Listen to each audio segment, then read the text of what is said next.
दर्शकों नमस्कार, समय चक्र और आपके एक और एपिसोड में आपका हार्दिक स्वागत, अभिनंदन। हम पिछले काफ़ी दिनों से विभिन्न विषयों पर चर्चा करते आ रहे हैं। आज से हम लोग शुरुआत करें एक बिल्कुल नए विषय की, एक बिल्कुल नए टॉपिक की।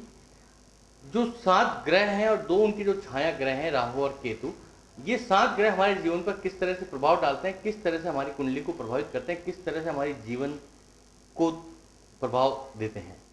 सबसे पहली बात हम लोग शुरुआत करते हैं। जो 7 ग्रह हैं वो है रविवार से लेकर शनिवार तक के। रवि का अर्थ हुआ सूर्य, और शनिवार तक जो हमारे पास डेज आते हैं, जो वीकली डेज हैं, वो 7 ग्रह हैं। इसके अतिरिक्त जो 2 ग्रह हैं वो है राहु और केतु। वो भी एक कुंडली के ऊपर अपने जीवन काल में समय के साथ प्रभाव डालते रहते हैं। सबसे पहला ग्रह हम लोग आज ले रहे हैं, वो ले रहे हैं सूर्य अर्थात रवि अर्थात भास्कर। किस तरह से सूर्य एक कुंडली को प्रभावित करता है, किस तरह से सूर्य के प्रभाव एक कुंडली पर रहते हैं। सूर्य एक प्रमुख ग्रह है, ग्रहों का राजा जिसे आप कह सकते हैं, वो है सूर्य। सूर्य सदैव मार्गी रहता है, कभी भी वक्रीय नहीं होता, एक ही गतिकाल से घूमता है। 365 दिन उसका एक चक्र पृथ्वी का वो पूरा करता है, जो हमारे यहाँ पर एक वर्ष कहलाता है। हम कहते हैं एक साल हो गया। 1 जनवरी से लेकर 31 दिसंबर तक का जो काल हम लोग मानते हैं, वो सूर्य एक चक्र अपना पूरा करता है पृथ्वी का। 365 दिन उसकी गतिकाल है, प्रति वर्ष की तारीख। दूसरी बात, सूर्य हर 2 घंटे और 14 से 40 मिनट के अंदर अपनी पोजीशन चेंज कर लेता है, एक ग्रह बदल देता है। मोटा मोटी 12 ग्रहों के अंदर 24 घंटे के अंदर सूर्य अपना एक पूरा चक्र कर लेता है। सपोज कीजिए किसी भी व्यक्ति का जन्म संसार में सूर्योदय से 2 घंटे में हुआ, उसके लग्न में सदैव सूर्य आएगा। 2 घंटे बाद वो अपनी पोजीशन चेंज करके अगले घर में चला जाएगा, फिर 2 घंटे बाद वो अपनी पोजीशन करके नेक्स्ट हाउस में एंटर होता है। जिस जिस तरह से वो सूर्य अपनी गति बदलता रहेगा, उस व्यक्ति के उस पर्टिकुलर जोन में, उस पर्टिकुलर घर में सूर्य अपना प्रभाव दिखाना शुरू कर देगा। सूर्य अपना प्रभाव किस तरह से दिखाता है? सूर्य अर्थात तेजस्व, आग, क्रोध, तेज, इन सब का स्वामी है सूर्य। जिस घर में सूर्य अपनी स्थिति बनाएगा, उस घर में वो अपनी उष्णता, अपना तेजस्व, अपनी गति, अपना सर्वश्रेष्ठ प्रदर्शन वो वहां करेगा।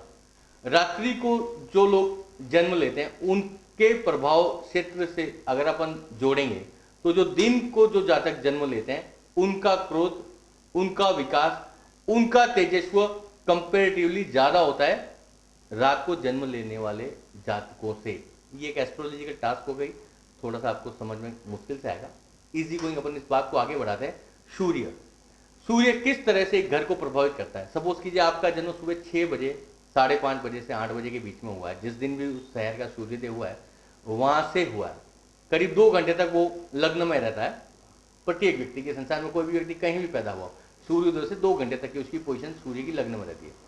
सबसे पहले उस व्यक्ति को आंखों संबंधी रोग होंगे। सूर्य तेजस्वी ग्रह है, वो अपना तेज दिखाता है। उस व्यक्ति को सदैव अपने जीवन में कहीं ना कहीं आंखों संबंधी शिकायत अवश्य ही रहेगी। प्रवृत्ति जो होगी उसकी क्रोधी होगी। सूर्य उस घर में आ गया। लग्न, मैंने आपको काफी पहले एपिसोडों में समझाया है, लग्न एक व्यक्ति का आधा जीवन तय करते हैं। अगर अच्छा लग्न है तो उस व्यक्ति का जीवन अच्छा चलता है, अगर खराब लग्न है तो उस व्यक्ति का जीवन खराब चलता है। उसकी सारी जीवनचर्या, उसकी प्रकृति, उसकी नेचर, ये सब कुछ लग्न पर आधारित है। अब किसी भी कुंडली के अंदर लग्न के अंदर सूर्य है, वो व्यक्ति तेजस्वी होगा, तेज तर्रार होगा, क्रोधी प्रवृत्ति का होगा। अब उसके साथ जिस भी ग्रह की स्थिति बनती है, उसके अनुसार सूर्य की नेचर चेंज नहीं होगी। नेचर चेंज होगी उस ग्रह की। सूर्य आधे से अधिक ग्रहों की शक्ति समाप्त कर देता है। सपोज कीजिए बुध के साथ सूर्य की पोजीशन बन रही है, बुध की पावर कम होगी, सूर्य की पावर कभी भी कम नहीं होगी। दूसरी बात, वो व्यक्ति सदैव क्रोधी प्रवृत्ति का होगा। 10th हाउस में अगर किसी के सूर्य है, वो व्यक्ति अपने कर्म क्षेत्र में सदैव तेज तर्रार, तेजस्वी, क्रोधी प्रवृत्ति का रहेगा। जितने भी संसार में बड़े राजनीतिज्ञ, बड़े IAS अधिकारी, बड़े तानाशाह पैदा हुए हैं, उन सभी का सूर्य एक अच्छी पोजीशन के साथ उनकी कुंडली में मिला है, विद्यमान रहेगा। किसी भी व्यक्ति का तेजस्व, उसकी पॉलिटिकल पावर, उसकी ग्रेस जो मेंटेन करता है, वो करता है मात्र एक ग्रह सूर्य।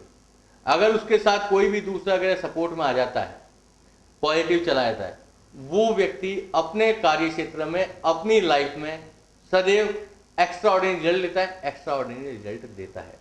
अब अपन बात करते हैं कि सूर्य अलग अलग घरों के अंदर किस तरह से कार्य करेगा, किस तरह से अपने रिजल्ट देगा। सबसे पहले हमने लिया लग्न। लग्न के अंदर सूर्य का मैंने आपको प्रभाव बताया। पहला प्रभाव सूर्य का जो उसके ऊपर पड़ा वो पड़ा आंखों संबंधी रोग, सर में दर्द की शिकायत। जिन जातकों का जन्म सवेरे जल्दी हुआ है सूर्योदय के 2 घंटे के भीतर। अब अपन सूर्य चलेगा मार्गी और घर चलते हैं रिवर्स में। अब अपन जाएंगे सेकंड हाउस में। सेकंड हाउस हमारे पास होता है लाभ की स्थिति का, पेरेंटल प्रॉपर्टी का। वहां पे अगर सूर्य अपनी स्थिति देता है तो उस व्यक्ति का जन्म हुआ सूर्योदय से जस्ट पहले, सपोज कीजिए 4:30 से 5:30, 5 से, जिस दिन भी उस शहर का सूर्य था उससे 2 घंटे पहले की जो पोजीशन बनेगी वो बनेगी उस घर के अंदर, यानी कि सेकंड हाउस में। उस व्यक्ति को अवश्य ही अपनी प्रेतक संपत्ति में कोई ना कोई प्रॉफिट मिलेगा, उसको प्रेतक संपत्ति मिलेगी। अगर वो अपनी प्रेतक संपत्ति खो देता है या नहीं लेता है या उसकी लाभ में कहीं ना कहीं क्षीणता आती है तो उस कुंडली में रिजल्ट वो ही सूर्य दे रहा है। वो अपने क्रोध, अपने आवेश की वजह से उस प्रॉपर्टी, उस जमीन, उस लाभ को खोएगा।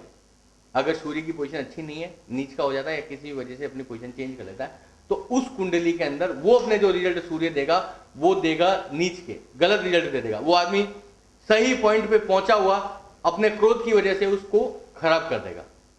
आगे चलते हैं अपन पराक्रम, भाई का घर। किस तरह से एक कुंडली के अंदर पराक्रम, किसी का सूर्य अगर अच्छा है और वो थर्ड हाउस में आ जाता है, भाई या पराक्रम, और अपना रिजल्ट दे रहा है, लगभग रात को 3 बजे के आसपास जिन लोगों का जन्म होता है 2 से 3, सूर्य अपनी पोजीशन इस घर में रखता है, अपना रिजल्ट देगा। उसके अपने भाइयों से संबंध या तो बहुत मधुर होंगे या संबंध खराब हो जाएंगे। उस वक्त उस सूर्य की डिग्री चेक करनी होती है कि वो अपनी किस डिग्री पे है।